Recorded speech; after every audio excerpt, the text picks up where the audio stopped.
Assalamualaikum warahmatullahi wabarakatuh. Baik, adik-adik mahasiswa pemerintah yang saya banggakan, ketemu lagi di mata kuliah kepemimpinan dalam pemerintahan. Kali ini kita akan melihat kepemimpinan dan manajemen. Ada dua submateri yang kita diskusikan pekan ini. Supaya dapat mencapai tujuan, itu organisasi tentu harus melalui suatu proses kegiatan kepemimpinan. Ya, karena kepemimpinan itu sudah kita bahas kemarin ya, kemampuan untuk mempengaruhi. Ada perilaku tindakan mempengaruhi. Kegiatan pencapaian tujuan organisasi ini lewat kepemimpinan itulah dinamakan sebagai manajemen. Jadi manajemen itu merupakan inti administrasi dan kepemimpinan itu merupakan inti dari organisasi. Nah, jadi apa itu manajemen? Jadi manajemen itu adalah proses merencanakan, memimpin dan mengendalikan pekerjaan anggota organisasi dan menggunakan sumber daya organisasi untuk mencapai sasaran organisasi yang ditentukan. Itu menurut Stoner ya. Nah, manajemen menurut Terry adalah suatu proses yang membeda-bedakan atas perencanaan, pengorganisasian, penggerakan, pelaksanaan, dan pengawasan dengan memanfaatkan baik ilmu maupun seni agar dapat menyelesaikan tujuan yang telah ditetapkan sebelumnya, menurut Terry. Nah, kalau Miftah Toha dia katakan dalam kepemimpinan dalam manajemen ya, kepemimpinan mempunyai pengertian yang lebih luas daripada manajemen. Manajemen itu merupakan jenis pemikiran yang khusus dari kepemimpinan di dalam usahanya mencapai tujuan organisasi. Sementara kepemimpinan itu adalah kegiatan mempengaruhi yang tidak hanya terbatas atau berlaku pada suatu organisasi atau kantor. Apabila kepemimpinan dibatasi oleh tata krama birokrasi atau dikaitkan dalam suatu organisasi tertentu dinamakan manajemen. Nah, itu menurut Miftah Toha. Sehingga kalau kita mau lihat perbedaannya tentu berbeda karena kepemimpinan itu berasal dari kata leadership. Ya, sedangkan manajemen itu dari kata manajemen. Di kepemimpinan dan manajemen itu berbeda, baik dari asal katanya maupun pengertiannya, definisinya. Nah, apa perbedaannya? Nah, Pak Muji dalam kepemimpinan pemerintah Indonesia dia melihat begini bahwa kepemimpinan itu berhubungan dengan melontarkan wawasan dan memotivasi orang. Sementara manajemen proses memastikan bahwa program dan tujuan organisasi itu dilaksanakan. Beda kan? Yang kedua, kepemimpinan itu mengarah pada kemampuan individu. Kepemimpinan itu ada pada kondisi individu karena ada pemimpin di situ. Sementara kalau manajemen itu mengarah pada sistem dan mekanisme kerja, jadi kolektif.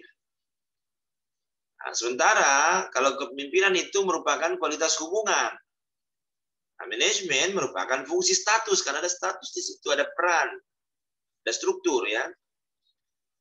Kemudian yang keempat, kepemimpinan itu menekankan pada pengaruh terhadap pengikut. Jadi ada pengaruh, jadi bisa jadi itu kan bukan structural power, bisa jadi karena personal power. Sementara kalau bicara manajemen itu menekankan pada wewenang yang ada. Wewenang itu berarti memang dia memiliki tupoksi di situ. Ya, legalitas ya. Kepemimpinan itu sumber-sumber dalam diri pemimpin. Sementara manajemen sumber daya organisasi. Kepemimpinan, keinginan pemimpin, ya itu tujuan organisasi. Sementara manajemen tujuan organisasi secara langsung. Jadi, itulah perbedaannya. Silakan dikembangkan lebih jauh ya. Nah, kalau bicara manajemen tentu ada manajer. Nah, Robbins mengatakan begini, manajer itu adalah individu yang mencapai sasaran melalui orang lain. Dalam membuat keputusan, mengalokasi sumber daya, mengarahkan anggotanya untuk mencapai sasaran. Manajer menurut Stoner adalah orang yang bertanggung jawab untuk mengarahkan usaha yang bertujuan membantu organisasi dalam mencapai sasaran. Nah, di dalam mencapai sasaran.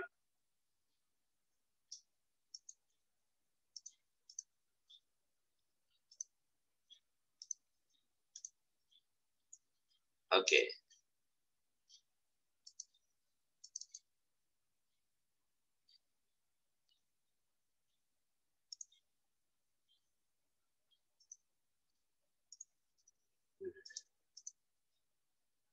Ini kita kembali ke meeting.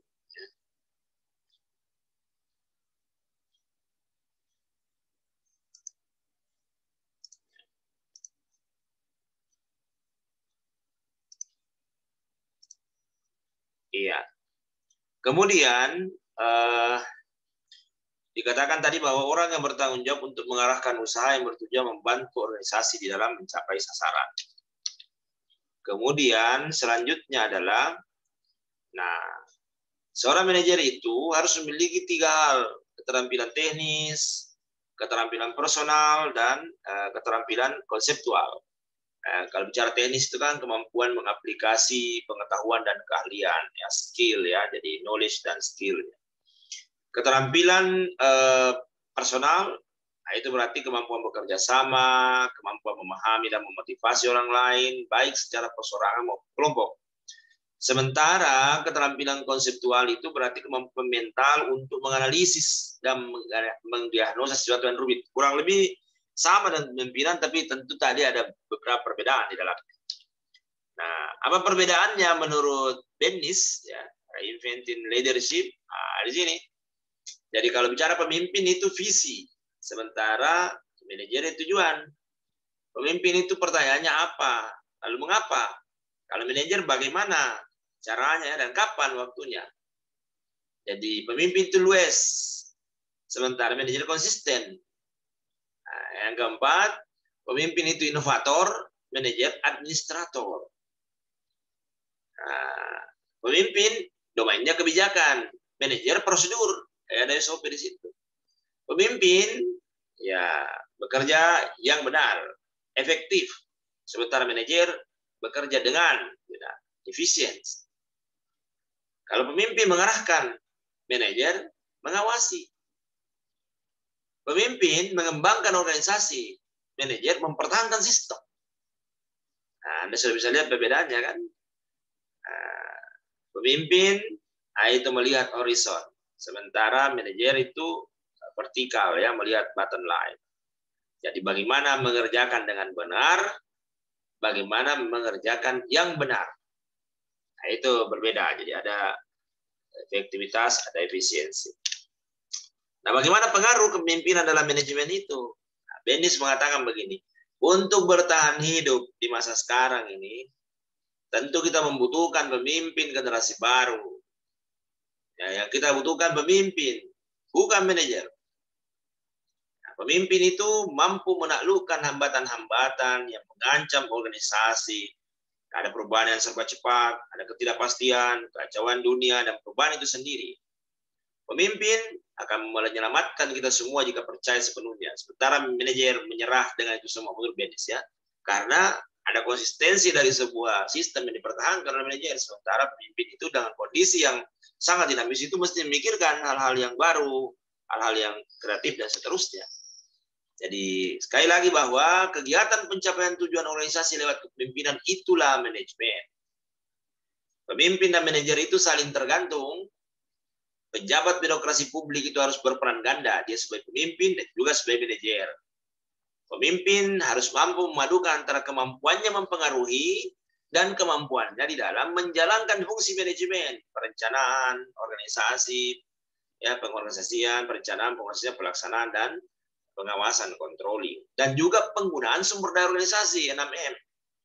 Ya, mulai dari man, money, ya, market, method, ya, material, ya. Jadi 6M, 6 sumber daya. Baik, saya pikir itu adik-adik untuk pertemuan kali ini. Terima kasih. Assalamualaikum warahmatullahi wabarakatuh.